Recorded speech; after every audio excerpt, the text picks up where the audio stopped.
नमस्कार प्यारे दर्शकों।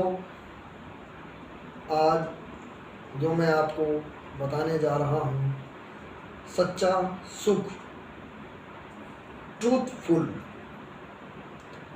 आमतौर पर इंसान यह समझता है कि यदि उसके पास पैसा आ जाए तो वह एक बहुत सुंदर घर बनाएगा, एक बहुत अच्छी गाड़ी लेगा, बड़े बड़े होटलों में खाना खाएगा, विदेश टूर पर जाएगा, उसके बच्चे बड़ी बड़ी गाड़ियों में स्कूल में पढ़ने जाएंगे।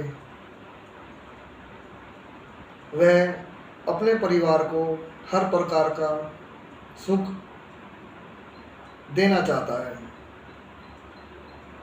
तो मेरे प्यारे दर्शकों, आज मैं वही बताने जा रहा हूँ आपको। वास्तव में सच्चा सुख कुछ अलग ही होता है।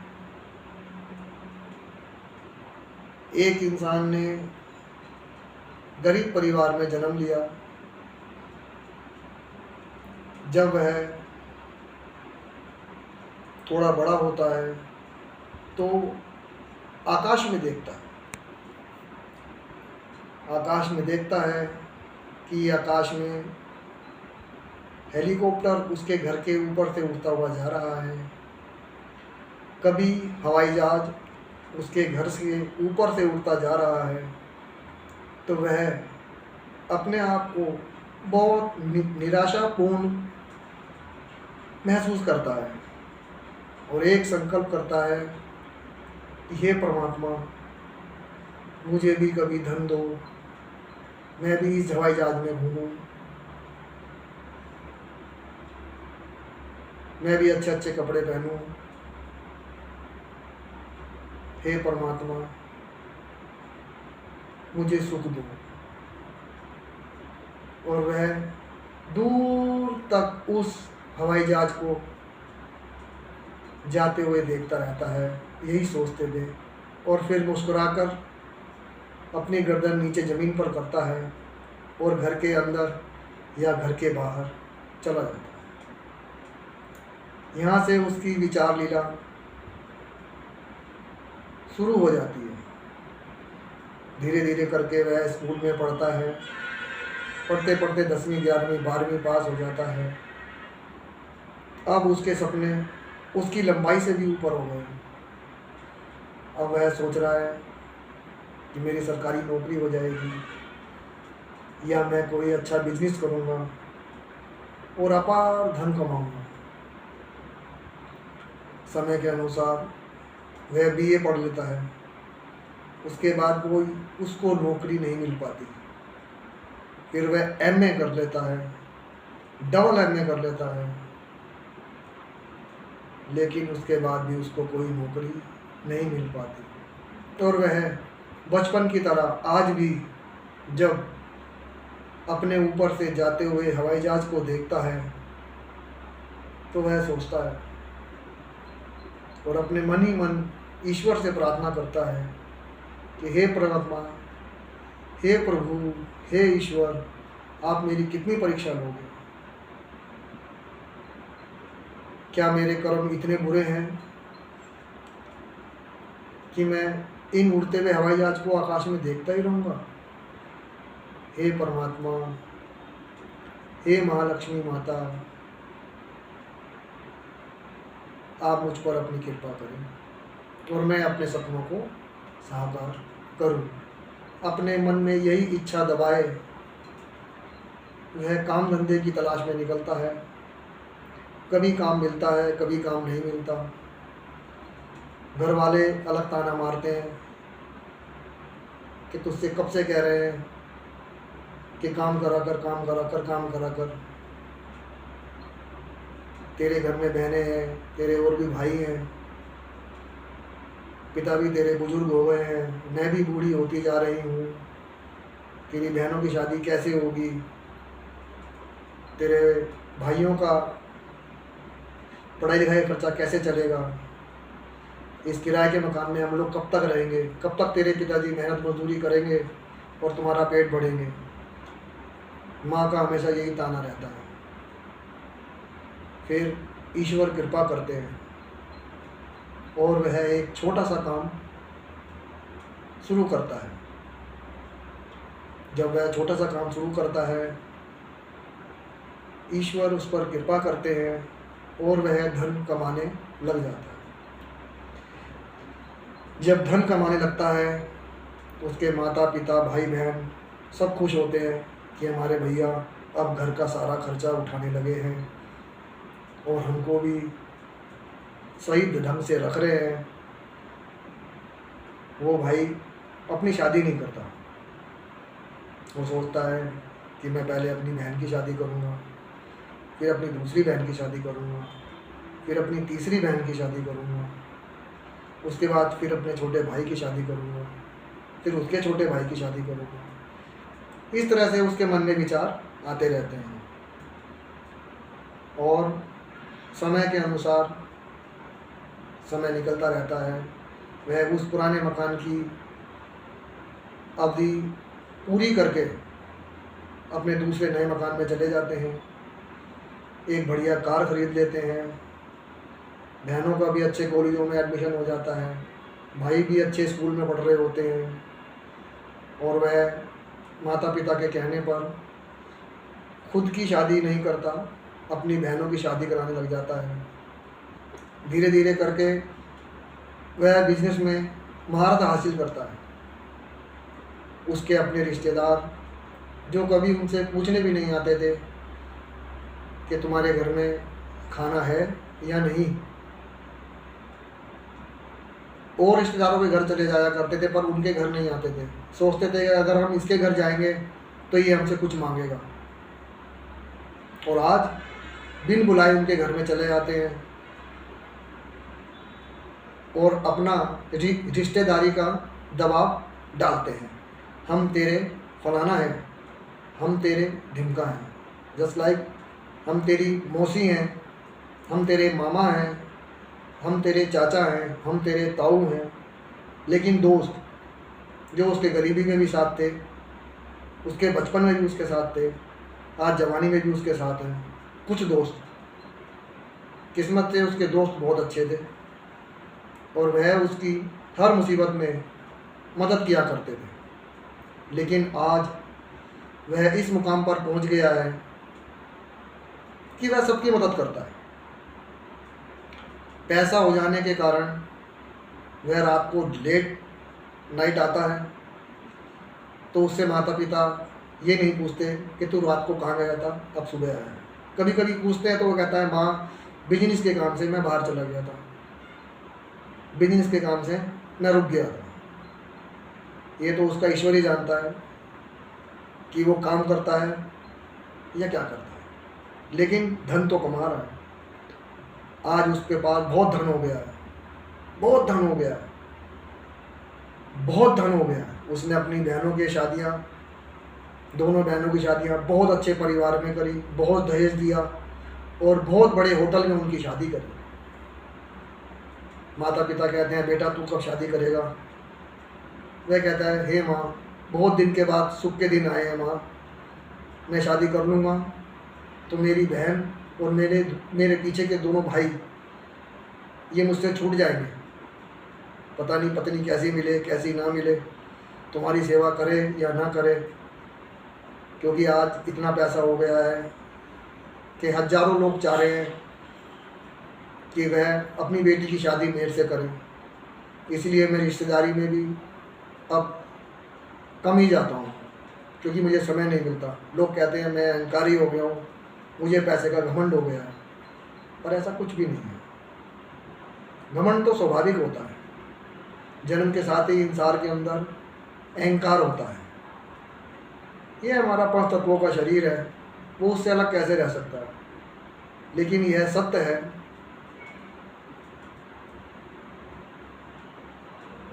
और लोग सोचते हैं कि मैं बहुत ज़्यादा घमंडी हो गया माँ, इसलिए मैं पहले अपनी बहन की शादी करूँगा, उसके बाद मैं अपनी शादी के बारे में सोचूंगा। माता पिता उसकी शादी करा देते हैं, दबाव में आकर उसकी शादी हो जाती है। बहुत सुंदर लड़की मिलती है, उतने जितनी रईस घर की तो नहीं मिलती जितने घर की रईस लड़की उनको मिलनी चाहिए थी, लेकिन उनके मुताबिक उन्हें बहुत रईस ख़ानदान की लड़की मिलती है, बहुत अच्छी पढ़ी लिखी है, बहुत सुंदर है, घर का काम कुछ जानती नहीं है, नौकरों के ऊपर आधारित है, लेकिन सीख जाएगी। उसने सीखा भी, धीरे धीरे करके उसका परिवार बढ़ा, उसके बच्चा हुआ, उसकी एक बच्ची और हुई, फिर एक बच्चा हुआ, 3 बच्चे हुए। आज वह अपने आप को सुखी महसूस करता है। आज पैसे की इतनी उसके पास कमी नहीं है जितनी कभी उसने सोची थी। जब मर्जी हवाई जहाज में कहीं भी चला जाता, कार 30 लाख की, 40 लाख की, 50-60 लाख की कार उसके लिए ऐसी हो गई है आज, जैसे कि इंसान ने एक स्कूटर खरीद लिया। आज बहुत अच्छा मुकाम पास करा उसने, ज़मीनें ली, फैक्ट्रियां खोली, लोगों की मदद भी करता है। समय के अनुसार उसके दोनों भाइयों की शादी भी अच्छे ख़ानदान में हो जाती है और अपने दोनों भाइयों को भी वह बिजनेस करा देता है। दोनों भाई भी बहुत पैसा कमा रहे हैं, लेकिन अपने भाई के अकॉर्डिंग वो 10% भी नहीं कमा पा रहे हैं, तो उनके मन में एक ईर्ष्या हो जाती है कि हमारा भाई तो इतना पैसा कमा रहा है, हमारे भाई ने हमारी फैक्ट्री खुलवा दी, हमारी शादी करवा दी, लेकिन हम उतना पैसा नहीं कमा पाए। समय बदलता गया, परिवार बढ़ता चला गया, सब ने अपने अपने अलग अलग मकान बना लिए। बड़े भाई ने बहुत आलीशान कोठी बनाई, छोटे भाइयों ने भी फ्लैटों में अपना गुजारा करने लगे, वो भी फ्लैट ले लिए उन्होंने भी, क्योंकि पैसा तो उनके पास भी था, कमा रहे थे पैसा, लेकिन इतना पैसा नहीं कमा पा रहे थे। उनके मन के अंदर एक ईर्ष्या पैदा हो रही थी अपने भाई के प्रति। उनका भाई भी ऐसा महसूस करता था कि मेरे भाई मुझसे कुछ ईर्ष्या करते हैं, जो उनके मन में होता है वो नहीं बोलते, कुछ और ही बोला करते हैं। ऐसा बहुत हो गया, उसके तीनों बच्चे बड़े होने लगे, जवान हो गए। फिर उसने अपने एक बच्चे की शादी करी, बहुत पैसा लगाया उसमें, बॉम्बे के बहुत बड़े होटल के अंदर उसने अपने बच्चे की शादी करी, अपार धन संपत्ति मिली उसको, वो भी अलग हो गया। फिर उसने अपनी बच्ची की शादी करी, उसकी शादी में भी उसने बहुत पैसा लगाया, क्योंकि अब उसके पास बहुत पैसा था। सब लोग उसको देखकर सुख की अनुभूति करा करते थे और बोला करते थे उनके रिश्तेदार कि एक समय ऐसा हुआ करता था कि इनके पास खाने के लिए रोटी नहीं होती थी, और आज इतना पैसा हो गया है कि उनको पैसे गिनने की फुर्सत नहीं हो रही। इतना पैसा हो गया, इतना बड़ा कारोबार हो गया है, इतना बड़ा आदमी हो गया है वो। कोई बात नहीं, संसार चल रहा है, वो चलता ही रहता है, ना वो किसी के रोकने से रुकता है, ना किसी चलाने से वह चलता है, क्योंकि यह सच्चा है, सच्चा सुख है। सच्चा सुख आमतौर पे लोग इसी को समझते हैं। ठीक है, समय अनुसार सब सही हो रहा है। फिर उसकी एक बच्चे की शादी और करी उसने, उसमें ही बहुत अपार पैसा लगाया, बहुत पैसा लगाया। अब उसके घर में 2 बहुएं और एक जमाई। जमाई की निगाह भी उसकी दौलत पे रहती है, और उसके बेटे ये चाहते हैं कि बुढ़ा मर जाएगा तो सारी संपत्ति हमारी हो जाएगी, ये धन हमारा हो जाएगा।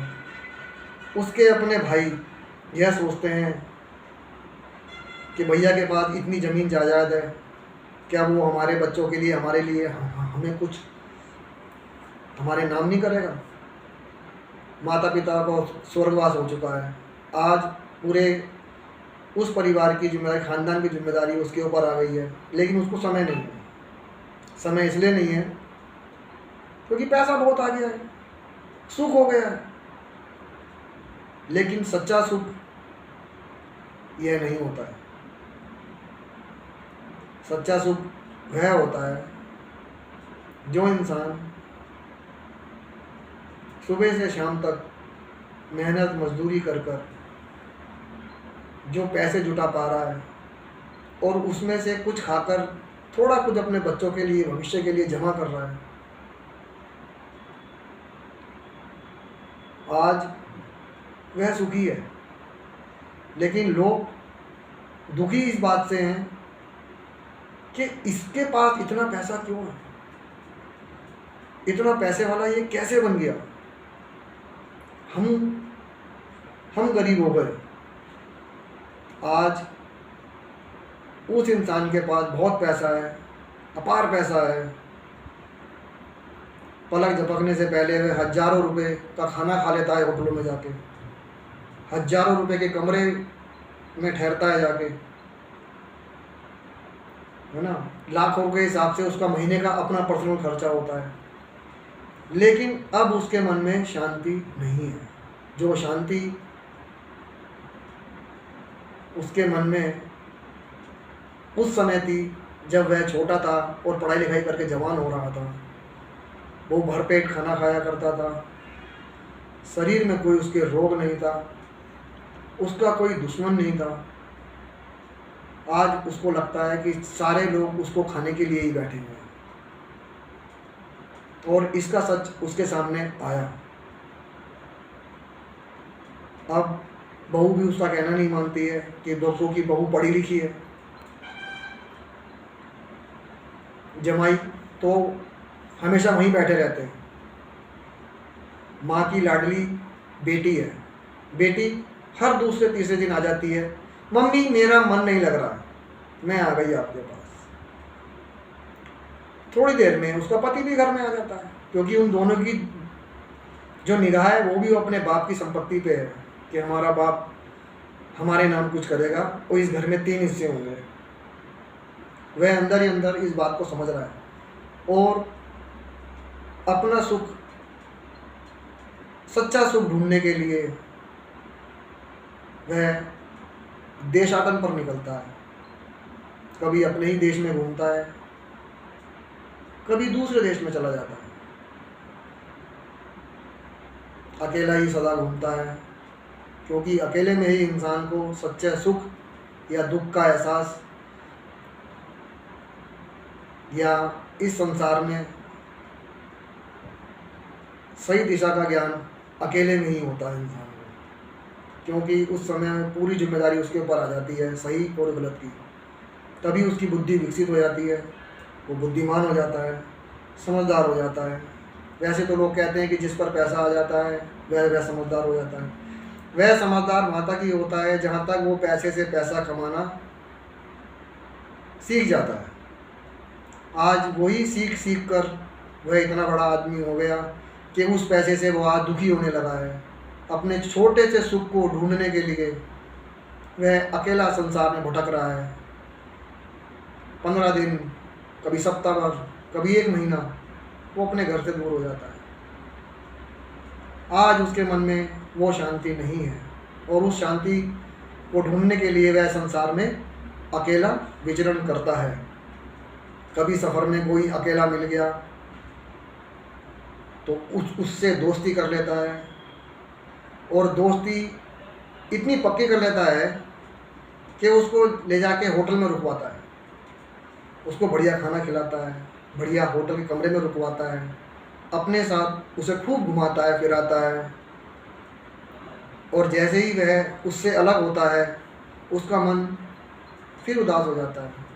आज वह इंसान समझ चुका है कि सच्चा सुख कहाँ है, सच्चा सुख किसमें है। सच्चा सुख संसार की धन, माया, भोग विलास, बड़ी बड़ी गाड़ियों में घूमना फिरना, इनमें नहीं है। वहाँ तो अपना सुख ढूंढने के लिए इंसान को वहाँ भी पैसा खर्च करना पड़ता है। वो पैसा खर्च करता है और अपना सुख ढूंढता है, अपने मन की शांति ढूंढता है। तो हे दोस्तों, आप समझे या नहीं समझे, लेकिन समय आपको इस बात का एहसास कराएगा कि सच्चा सुख किस में है।